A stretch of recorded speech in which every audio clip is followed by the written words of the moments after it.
say the 24-hour economic bill. Unze no na me charge say me de minya akokwa ye nya ntentem na as a time na eko. Because akokwa mu busa me a. The 3 key anchor programs are at the NDC.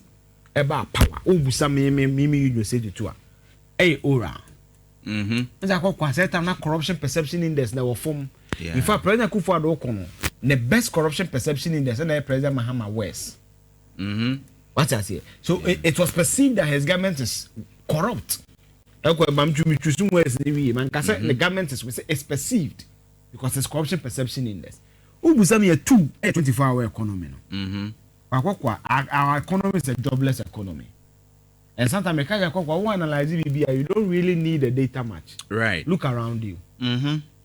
Just look around you. Yeah. Crawford we school. Tech junction above. Yeah.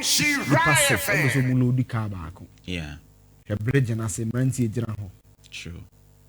When you look at all these indices, it tells you the University of Ghana on Institute, the Institute of Statistical, Social and Economic Research, ISE. Yeah. Also, we school 3 out of 10 immediately get it up. 1 year, 2 years, 3 years. We work over 3, 4 years. Unya baby FM5. The next one, the Women Development Bank. Say a year, a week, and I'm sure APN, Africa Prosperity Network Program, 58% of SMEs, small medium enterprises, man DNM.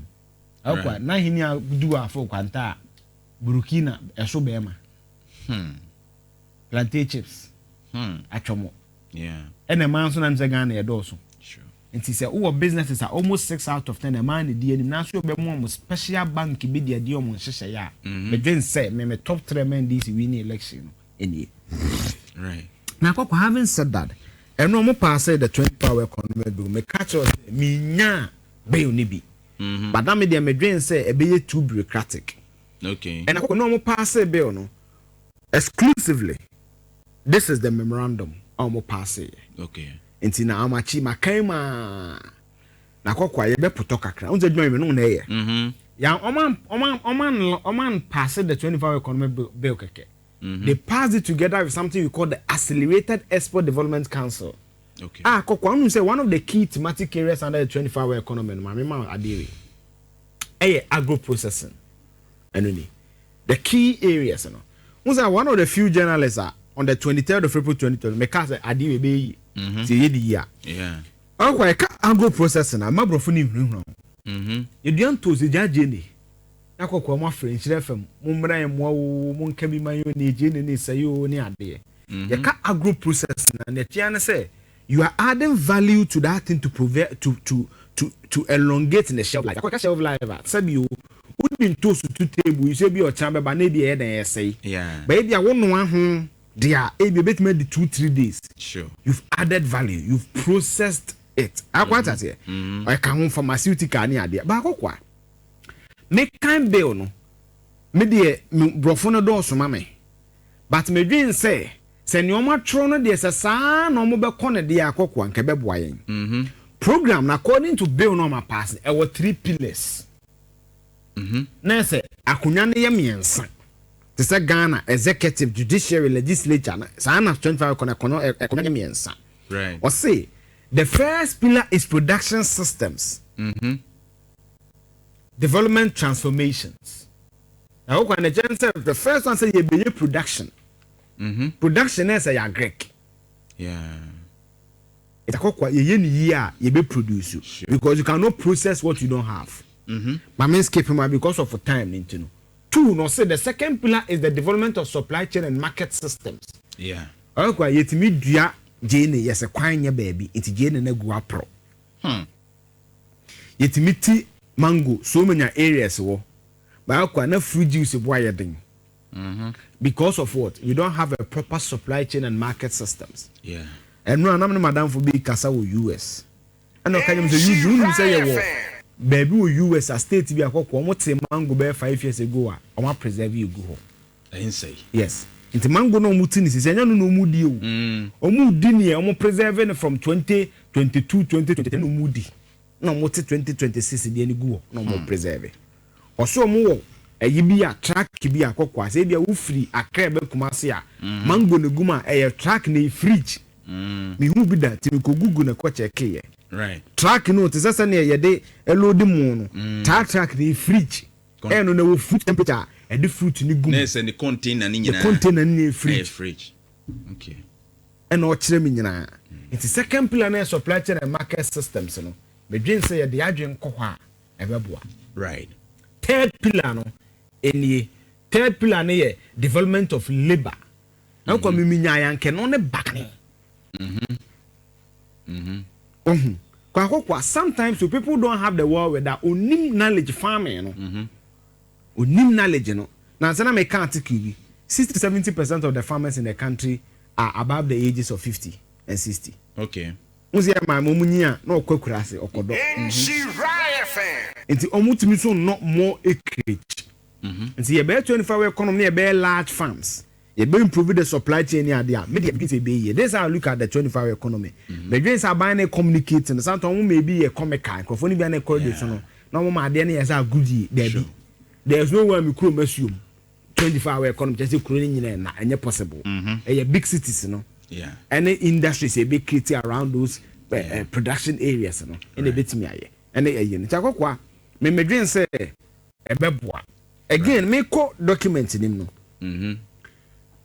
Almost currently, if it be transitional clauses, you will stand on your advice and a contract on you be assigning Kumobio new beard automatically when president comes and assent to the bill and it becomes an authority. They carry on all those benefits and liabilities into BBS society. But maybe Busa so when this is it. Authority ni benye bibi a friend a CEO. Okay. Obenya a CEO. So there will be a governing board. Board no be what chairperson. Right. You benya CEO. You benya 5 other persons who specialize in expertise in matters relevant to the functions of the authority nominated by the president. At least 2 of whom are women. Right. We see about Facebook na building the da hono na ye hwehwehwe mu akakaka. Enti akokwa omenya CEO.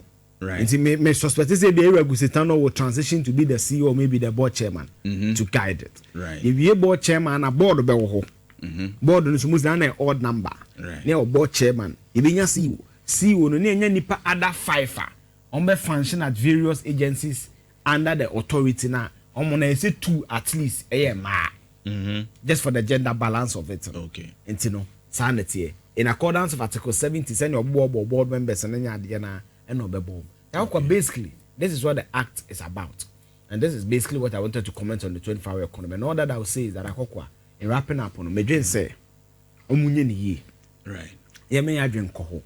It's not for nothing that Ghana we call ourselves an agrarian economy. We have the lands, we have the resources. You turn youth no do madren bahwa. You the energies. And I meet Gabia South Africa Prosperity Network. Africa is home to almost 1 billion young people under the ages of 25 years. You want to know what you brand. Inti enya policy bi akokwe be tuni adwan kasa hano na wo da achewo. Oye fu asabe enchese utie wu. Ana wo yake kosku asabe enchese wo yeti bonkoso. But akokwa asase de odo na wo ye ni yi ade bia wo bete so abedi. We need to conscientize people. We need to make them understand the benefit of agriculture. Now, again, credit facilities and incentives no more they become. Me catch us me to me 25 economy. That's how I see it. To say industries in the be time of use energy, no. Aqua. MFM for your family and friends. You make sure say energy me to me energy, security, and incentives. Incentives na handle finance ministry, GRA, taxes regime, no. Yeah. Near my incentive. So only say company will unqualified and fair man. You are one him. The reason I support the 24-hour economy is that I work with passport office. In fact, some guys are there's no woman employee nipa to the current number. And it's not possible. Let's be frank with ourselves. They can't pay them. If you are struggling to even pay some of the nurses and teachers in the system. Yeah. I'm quite as here. Yeah. But private sector there. So because you tune be a station for fra. Anya she kran nipa 10 automatically picked. Now no make a pharmacy shop be. Workers a crap papa no ebru 50. Ono nko pharmacy ba akope. Entina biza me won say our branches bear 10. Yeah. Why employ nipa zen? Yeah. who they mention the private sector now you joking with now why your company pay you say look at it 100 because what's over sales executive almost very 300 over sales executive over security over HR over front desk executive presenters am I so if a presenter crowd back so be boni nyina okwa na nipa back employee marketers unim pressure with that and you see presenter na our fan no was salary no with standard family also omo enjoy from it with nuclear family with friends okwa one sabe o may redundant to the society so you see the value chain one employment akokwa he chain ne kosa utua tight to was sorry nsungu they also become viable so betimenya because of time betimenya ska koka enkwan men kan say nyame asema mama mfo adwen asachira what I say am for adwen sachira be mama be kofom AC be kofom kromo be kofom so you see one salary you see how the cycle is going. Say the panel no so anya adwuma na wo ye no ebi obebie mobile money joint bi obi bi kitwe no so de agya obi so cost at the end of the day no joint no so ba yo mo no ma me ya the emergency pa wa anya joint kan ma me be so send iska ko hospital wo obi so anya e betima twetwe mu sa akoko adwuma de because of them adwuma wa but me den say anya ban adwuma na ese de ani tusu aha no yenya no private sector led na kokwa yen shom ketene ne amom KPIs ye ma wo se ya musu ye pese hu se nipa we wa fa da dwuma sei nipa no fa na dwuma sei no o production ko sei ne yen ne say me ne family of friends ne yen mo abi wa kokwa the current economic na ye enjoy ni nyina no akokwa eye ne man kitikiti bi ye yo but the real fundamentals no yen tackle ye say ye bedu ba bi akokwa ne yedi ne de ye ho ye say 70% from my name yenuru ho and mo dodo na yedi na ye kra and ntozu do na yedi ni kroma na Burkina Faso and you can only solve it you see the na ye structure of GDP the only fundamental is from 1972 to 1978 a champion feed yourself wear what you have smoke yenkra na yenwunu wa what I say nti se ye hye ade na ye teki so a sika no so krabeka yes ko this kind of krade na you are building their factories there you are paying their workers there the yin now have boa it me dem hwe sectors na akokko mbe so mdo mani kona me first one pa me so agro processing me battery new your products no me am laptop so me battery no what I say me dream say agro processing na be boa yen the value chain and say me hu yera kwam ye wada ako the farms wo ayo baby a farm side sure I can't know why the state cannot do such farms I don't understand the state cannot farm like that how come me ni kwai abeni go yantam akwa kre kuma sa ti tu bebe fu na ebro grass nko ne ha me kra ne yete anka na epro mi hwa ibetimi aye ayi drinks bi ni ade na cheze onum say drinks bi brebe akokwa say me my edma pharmaceutical company ansa na me ba akwa sugar any color ni issue nutrients bi na bedan kidney problems ni ade bebre no nutrients bi ni nti akokwa me de ye moa me key pa agro processing no so 24 hour yenhwe 10 areas right yes areas ebrosa okay almost transportation ni ade and transportation got akoko it's already 24 hour and financial services no cry digital platforms ni be 24/7 na say mobile money say 24/7 akwa ba kun so aha no na keme ye de ni ko from more than 24 hour market no yeah and don't see me any akoko a bit stimulate growth e dey be America Ken University ba ko